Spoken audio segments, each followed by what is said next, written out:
The shattered remains of a B-24 Green Hornet drift aimlessly on the vast Pacific, a ghostly carcass against the bright sky. Clinging to a makeshift raft are 3 stranded US Airmen. After 47 days adrift, food and clean water are quickly running out. Second Lieutenant Louis Zamperini, his body weary yet alert, scans the horizon, searching for salvation. Beside him, the sunken faces of his crewmates reveal the toll of starvation and thirst. Without warning, the ocean stirs. A shadow glides beneath the surface, an ominous fin slicing through the waves like a blade. Zamperini exchanges a knowing glance with his crewmates. Their makeshift weapons, mere wooden oars, seem futile against nature's perfect predator. No man speaks. They know the shark is merely another challenge in their struggle to survive. But even as they prepare to face this predator, they do not know that their true ordeal has not yet begun. From brawler to runner to soldier,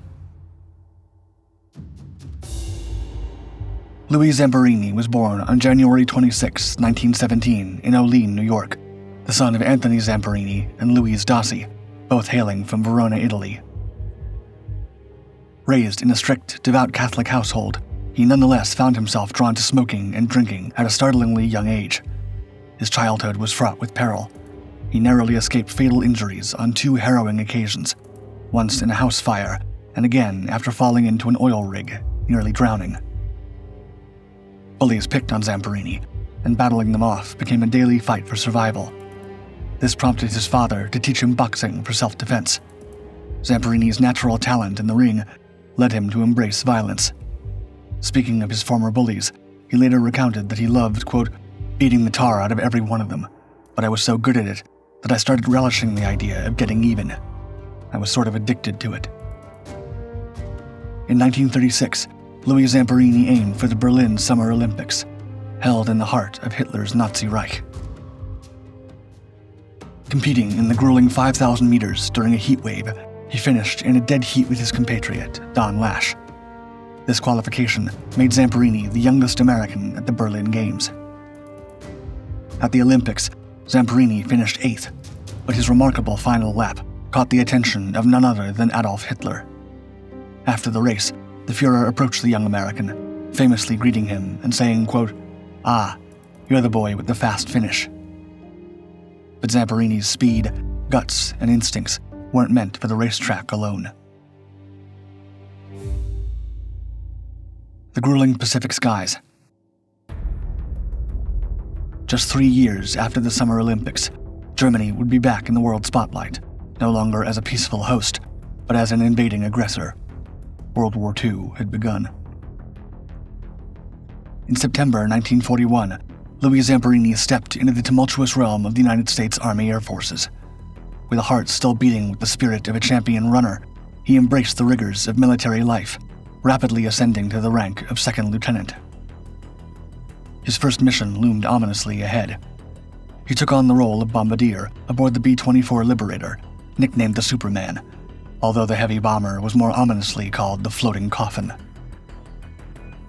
The first destination was the Pacific island of Funafuti, from where the legend of Zamperini was about to take off. By April 1943, the Pacific skies were in complete chaos, with the deafening roar of war filling the air. The Superman soared through the clouds, Zamperini's heart pounding as they approached Nauru, a fortified Japanese stronghold. As bombardier, his eyes were locked on to the target below. The bomb bay doors creaked open, a chilling invitation to unleash destruction. Zamperini steadied himself, focusing through the noise and chaos. With a quick inhale, he released the payload of 500 and 1,000-pound general-purpose bombs. Explosions erupted on the island, flames licking the sky as smoke billowed into the atmosphere. Mission accomplished, but the victory was short-lived. As Superman banked for the return flight, hell descended upon them. 3 sleek Japanese Mitsubishi A6M Zero fighters, the same models of aircraft used during the attacks on Pearl Harbor, swooped down from the clouds. Zamperini's heart raced, hot blood chugging through his veins. The enemy pilots unleashed a hail of gunfire, their rapid-fire strafing rounds tearing into the B-24's engines. Machine gun bullets riddled the fuselage, splintering metal and ripping through vital systems. The Liberator jolted violently under the ferocious assault, transforming the cockpit into a chaotic maelstrom of screams and alarms. 5 of Zamperini's crewmates lay wounded, 1 fatally injured. Blood pooled on the deck, noxious smoke filled up the tight space, and every rattling breath was a desperate gasp for survival. In the midst of this carnage, Zamperini's training kicked in. The Olympian became a soldier, instinctively pushing through the shock to tend to his injured comrades. Finally, after what felt like an eternity, the Superman escaped the carnage and skidded to a halt on the runway. Ground crew members swarmed in, eyes widening in disbelief as they counted an astonishing 594 bullet and shell fragment holes riddling the bomber. Against all odds, the Superman and most of its fearless crew had survived the onslaught. The searchers become the lost. With the Superman rendered unfit for flight, the remaining crew members were swiftly transferred to Hawaii for reassignment. Louis Zamperini, alongside his fellow airmen, received new orders to search for a missing aircraft and crew.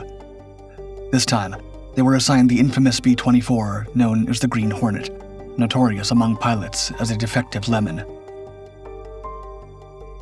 Despite the challenges ahead, Zamperini remained undeterred. On May 27, 1943, fate unleashed its fury upon the crew of the B-24 Green Hornet. During a vital search mission over the vast Pacific, a sudden mechanical failure sent the aircraft spiraling down into the ocean 850 miles south of Oahu. The cockpit rattled violently as alarms blared. Louis Zamperini gripped the controls. The aircraft began to shudder, then tilt dangerously to one side. Metal screamed as the aircraft crashed into the churning waves with a thunderous impact. Water rushed in, icy and relentless, filling the cockpit as the men fought to escape the wreckage. Among the few who emerged from the wreckage were Louis Zamperini, steadfast pilot Russell Allen Phillips, and Francis McNamara, each grappling with the stark reality of survival in the unforgiving ocean, nearly 1,000 miles from solid land and surrounded by hostile enemy surveyors. Adrift on an endless expanse of water, with meager rations and no fresh water, they depended on the fickle rains for hydration and subsisted on raw fish caught with their bare hands, as well as any birds unfortunate enough to land on their flimsy raft. One day, weeks into their desperate ordeal, the unthinkable happened. An attack, not by the Japanese forces, but by one of the most feared creatures of the watery deep. McNamara, wielding an oar like a desperate gladiator, fended off the relentless shark circling their makeshift haven, drawn by the scent of human desperation. With every flick of the wrist, he fought to protect their fragile existence. Fortune was on their side, and soon the animal left them alone. Zamperini wouldn't allow his fellow soldiers to sink into despair. The sun beat down mercilessly during the day, and at night, the temperatures plummeted, leaving them shivering against the bitter cold. Utilizing the scant tools salvaged from the wreckage, the men attempted to navigate their circumstances. They desperately signaled for help to any aircraft that might pass overhead, but their pleas went unanswered and forlorn. Yet amid this hopelessness, a glimmer of hope emerged. With ingenuity, they managed to release 2 small rafts from the wreckage, transforming them into lifelines in their desperate situation. Resourceful, they captured albatrosses, devouring one while employing its feathers as bait to lure fish into their grasp. Each day became a grueling contest against hunger and dehydration as the ocean demanded more than they could bear. Days turned into weeks. The men clung to life, haunted by the memory of their fallen crewmates. The relentless sea, however, proved merciless. Tragically, after 33 days, McNamara succumbed to starvation and exposure. In a somber act of farewell, Zamperini and Phillips wrapped his lifeless body in makeshift shrouds. The ocean became a tomb as they gently pushed him overboard, a final salute to their fallen brother-in-arms. On the 47th day adrift in the unforgiving expanse of the Pacific, Louis Zamperini and his resilient pilot, Russell Phillips, finally caught sight of land, the Marshall Islands. Their hearts danced with the thrill of hope. A fleeting moment of hope quickly twisted into despair. The Japanese Navy spotted them. There was no opportunity to evade capture. They were sitting ducks. The Japanese seized the pair of Americans without struggle, at once rescuing and imprisoning them. The unbreakable POW. What began as a potential rescue morphed into a nightmare, marking the onset of a harrowing ordeal that would test the limits of their endurance. The two men were thrust into a brutal reality. The Japanese prison guards subjected them to severe beatings and torture that would persist until the war's bitter end in August 1945.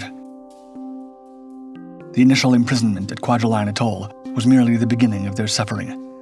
After 42 grueling days, they were transferred to the notorious prisoner of war camp at Ofuna, a hellish facility where captives were held without official POW status.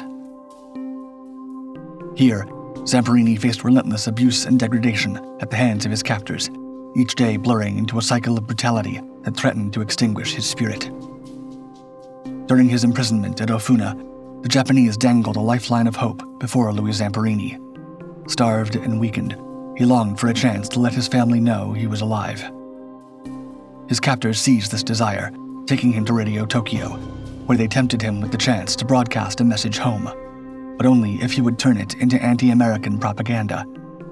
Desperate, he agreed to a brief message for his family, yet when they demanded more, he refused.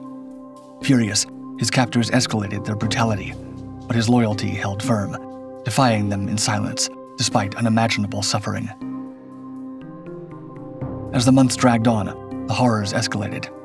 Zamperini was subjected to unspeakable torment, culminating in his transfer to Tokyo's Omori POW camp, and then to Naoetsu, a desolate facility in northern Japan. Each move was a stark reminder of his precarious existence, the ever-present specter of despair looming large over daily survival. Throughout this agonizing imprisonment, Zamperini was tormented by one of the most infamously sadistic prison guards the war had ever known, Mutsuhiro the Bird Watanabe. This agent of pain would later be branded among the 40 most wanted war criminals by General Douglas MacArthur. Watanabe's cruelty left deep psychological and physical scars, yet Zamperini's resilience remained unbroken. Each slap, each insult, only fueled his determination to survive and resist the dehumanizing forces surrounding him. In a stroke of camaraderie, Zamperini found himself sharing the same camp as Major Greg Pappy Boyington, a famed war hero known for his legendary exploits.